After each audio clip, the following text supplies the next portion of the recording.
Yes, hi, this is Jacob Fennell. I'm coming to you from Saudi Arabia, where I'm an English teacher at a medical university. This is the lesson plan which you have requested. It's not really a lesson plan, it's very loose, but I have here the immediate outcomes, interacting in conversation, using critical thinking skills and activities to exercise oral capacity in spoken English, and the enabling outcome is going to be to use modal verbs and critical reasoning. Okay, I'm going to start off with introducing the vocabulary. I will give them a set of cards, and the cards will have different terms. The theme is natural disasters. For example, avalanche, mudslide, natural disaster, famine, drought, earthquake, aftershock, blizzard, thunder, etc. I would break the class into groups of, I don't know, 4 to 6 students. And with those cards, the terminology cards, I would additionally pass out these definition cards. So the idea is for the students to work together to match these terms with these definitions, and that would take about 10 minutes, 15 minutes. And after they have done that, or while they are doing that, first I would circulate around the room and listen for what they're saying and take notes. I would not interject. But as they continue doing that, I would write on the board, have you ever been in a blank? What was it like? And the idea is to, right here, is to insert a different natural disaster and get the students to kind of think about, like, have you been in this kind of situation? Do you know anybody who has been in this situation? What did they say it was like?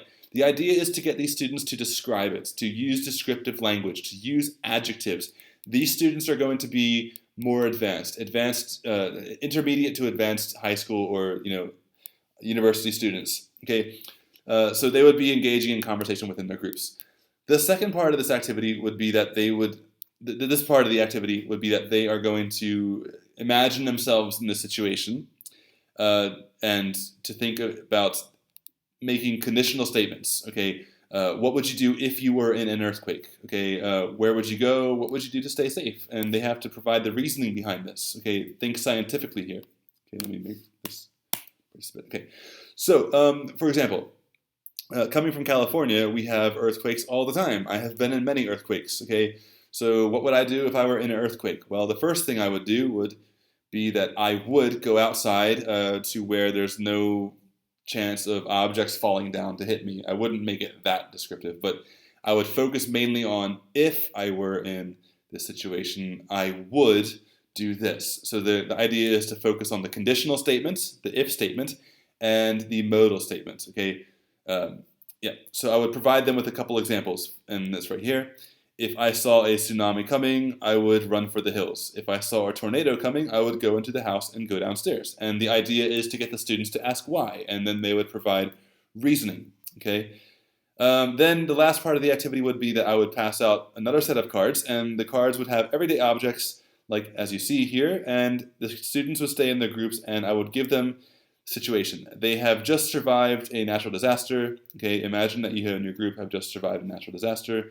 For example, you have just survived an earthquake, there's no electricity, you are out in the middle of nowhere, and in your house you have all of these objects here. Talk to your classmates and describe what each object could be used for depending on the natural disaster. So if there were an earthquake and we were out in the middle of nowhere and it was getting cold, we could take the matches and burn the money and make a fire, and we could boil some water, and then we have some clean water to drink from the stream. Or we could take the knife and use it to open the cans. Or we could take the mirror or the coins and go outside when we hear a helicopter flying overhead, and we could use these shiny objects to reflect the sunlight and get a signal to the airplane or helicopter. Or if we were in a flood, we could use the flower pot to get all the water out of the basement of the house, etc., etc. Okay. The second part of the activity is very simple. I chose a cause and effect essay because this is what I'm doing right now with my job in the medical university. I would give the students a set of causes or a set of effects and then solutions.